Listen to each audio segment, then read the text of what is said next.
The truth lies in bedtime stories from See-Through News. Series 4. The Quiet Revolutionary. The heroic role played in a plot to assassinate the king by someone you've all heard of. By SternWriter. Episode 5. The Plot.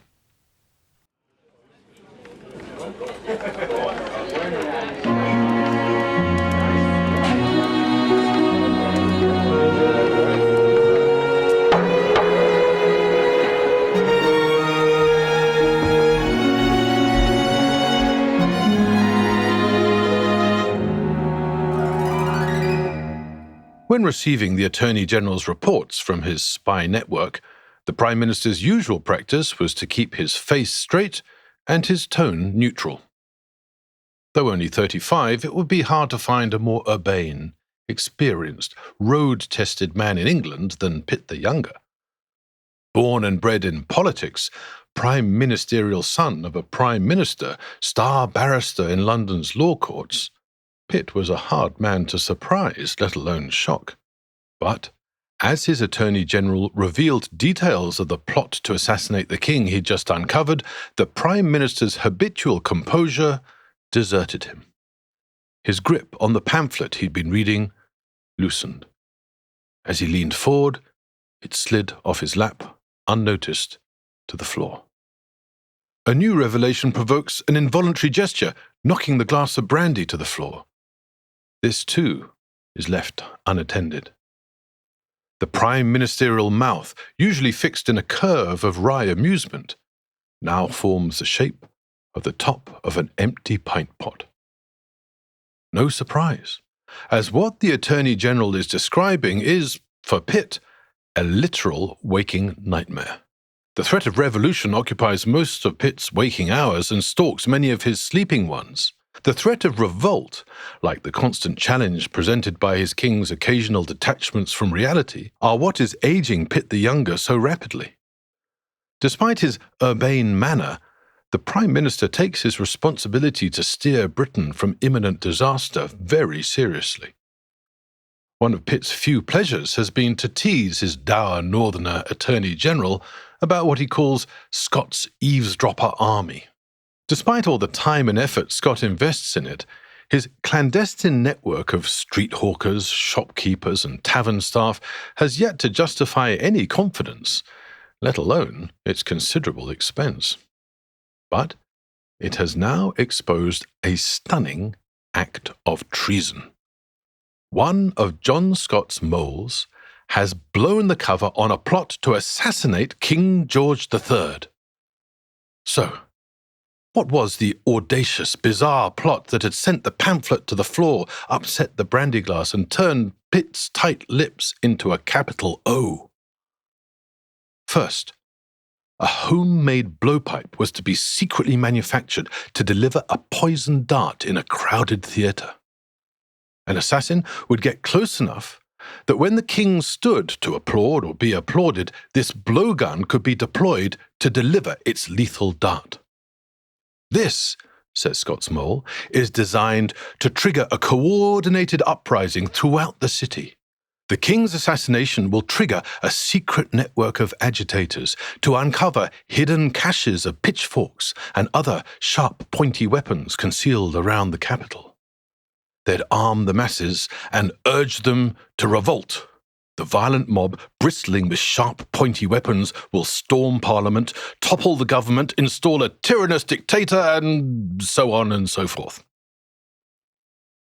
If this bombshell left Britain's laconic Prime Minister with his mouth agape, just imagine what the nation's press made of it. In 1794, competing newspapers chased sales just as much as they do today, and they went to town on this story. They quickly dubbed it the Pop Gun Plot. Its gory and sensational details, leaked by the Attorney General, dominated front pages for months. Just check any 18th century newspaper archive. The Attorney General is delighted. His network of spies has finally come up with the goods. He quickly arrests the plot's main ringleaders. A couple are tipped off and slip away, but he's confident it won't be long before they join their co-conspirators in the Tower of London.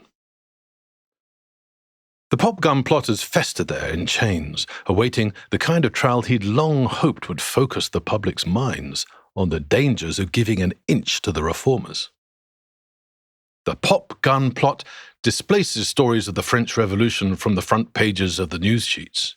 They now carry screeds of patriotic outrage, rallying a wobbly nation against weak-willed notions of reform.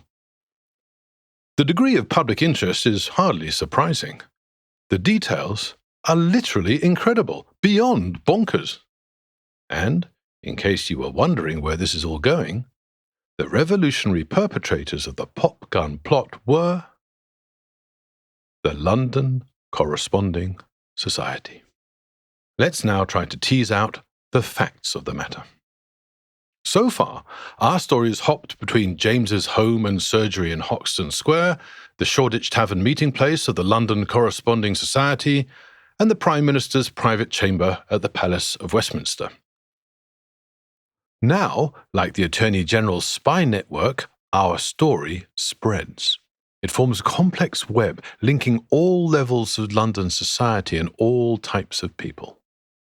The pop gun plot has its origins in an awkward little problem for the London Corresponding Society. It starts when reliable witnesses inform the society's leaders that one of their number, a watchmaker by the name of Thomas Upton, has fallen into debt. To pay off his creditors, they say, Upton has deliberately burnt down his house and claimed the insurance. Thomas Upton, they say, is a fraud and a liar. They say it's the duty of the society to expel him and expose him as a gambler, a fraudster, an arsonist, and a liar. Now, this delivers justice, but it also protects their own under-suspicion society from guilt by association. Reformers have to stay squeaky clean, and Upton was a filthy mess. For this task, the society needs to entrust the delicate role of investigating this matter to someone of unimpeachable probity. The society convenes to decide how to proceed. Bookseller John Smith, chemist's shopman George Higgins, and other founders turn to the society's most honest and reliable member. James Parkinson, physician of No. 1 Hoxton Square, agrees to take on this solemn and heavy responsibility and starts making discreet inquiries. Before long, Upton feels trapped. If his criminality is proved, Upton faces certain humiliation, lifelong disgrace, imprisonment, bankruptcy. It's at this point that Upton drops his bombshell. Before the London Corresponding Society makes any move to eject him, the watchmaker reveals to government spies that he's come across a treacherous plot to assassinate the king, a plot hatched by his London Corresponding Society colleagues. The details are astonishing. Upton tells the Attorney General that the London Corresponding Society has secretly commissioned him and another skilled metalworker to manufacture a blowpipe. It must be designed to be smuggled into a theatre attended by the king and capable of delivering a poisoned dart. Imagine Abraham Lincoln's theatre assassination, but 150 years earlier, and using a poisoned dart, and on the other side of the Atlantic, and, oh yes, completely fabricated.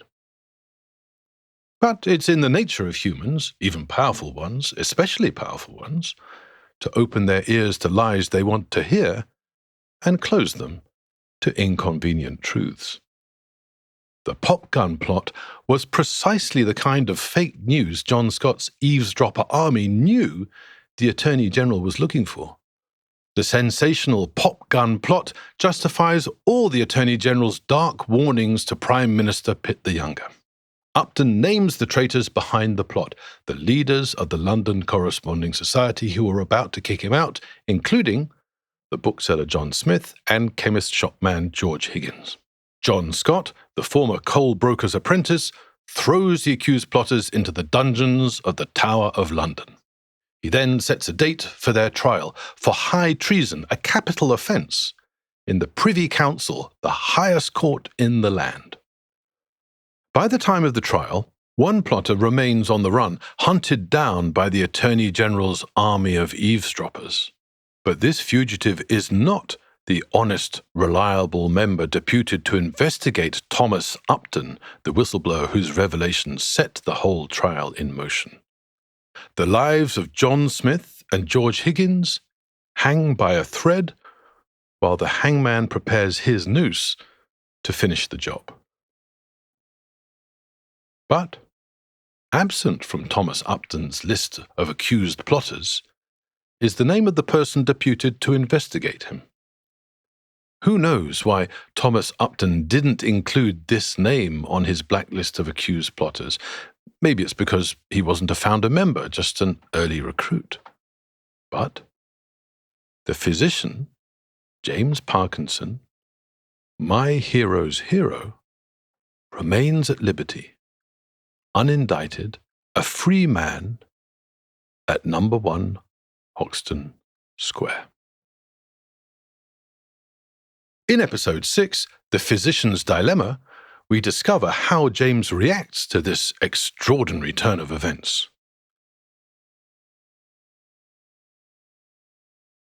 The series was written, narrated, and produced by SternWriter. Audio production by Samuel Wain. The Truth Lies in Bedtime Stories is a See-Through News production. See-Through News is a not-for-profit social media network with the goal of speeding up carbon drawdown by helping the inactive become active. For more, visit seethroughnews.org. Thank you for listening.